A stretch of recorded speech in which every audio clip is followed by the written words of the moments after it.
Hello everyone and welcome to Aspirants with Green Tea. Let's continue with our analysis of the 2017 UPSC prelims. जो question आज हम देखेंगे polity से है और कॉन्सेप्चुअल क्वेश्चन है, जुडिशियल रिव्यू के ऊपर ये क्वेश्चन है। जुडिशियल रिव्यू का क्वेश्चन है, in India judicial review implies.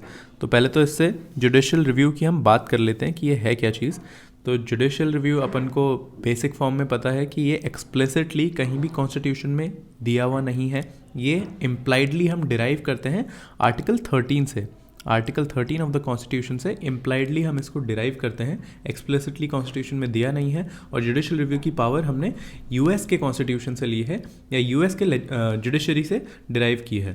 तो अब इम्प्लीकेशन जुडिशियल रिव्यू की पावर का क्या है, तो ये नीचे से देखते हैं हम, ऑप्शन डी से स्टार्ट करते हैं। तो the power of the judiciary to review its own judgments given earlier and similar और डिफरेंट केसेस। तो रिव्यू ओन जजमेंट की पावर ये जुडिशियल रिव्यू नहीं होता। जुडिशियल रिव्यू पावर होता है लेजिस्लेटिव के एक्ट, लेजिस्लेचर या एग्जीक्यूटिव के ऑर्डर्स को रिव्यू करने की पावर। और ये जो बात कह रहा है ये आर्टिकल 137 में सुप्रीम कोर्ट की पावर है to review its own judgments. तो this is not judicial review, this is review jurisdiction of the Supreme court.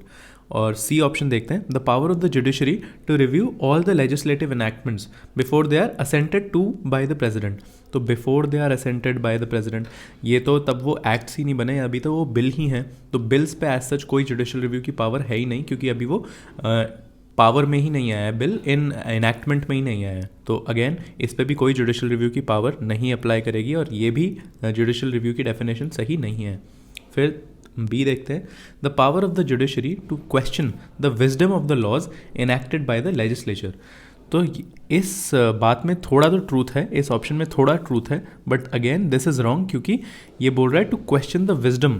तो कोई विजडम को क्वेश्चन करने की बात नहीं है लेजिस्लेचर के, ये डायरेक्टली उनकी constitutionality, whether these pronouncements, these laws that are pass by the legislature are in conformity with the constitution, केवल वो यही डिटरमाइन करता है। तो वो अल्ट्रा वायर्स है, अनकॉन्स्टिट्यूशनल है, ऐसा कुछ ही बात डिटरमाइन करता है, विजडम ऑफ द लेजिस्लेचर पे नहीं जाता। और जो करेक्ट ऑप्शन है, तो ये भी ऑप्शन गलत है।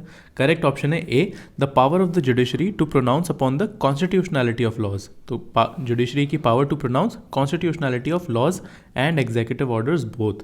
तो लॉज की डेफिनेशन ही आपको कि for the purpose of article मतलब पार्ट 3 ऑफ द कॉन्स्टिट्यूशन, सारे लॉज और ऑर्डर्स क्या क्या चीज़ मतलब आर्टिकल 13 में इंक्लूड होती है, वो दिया हुआ है आर्टिकल 13 में ही। तो ये है कि जुडिशरी की power to pronounce constitutionality of laws and executive orders, this is the correct definition of judicial review. So answer will be A.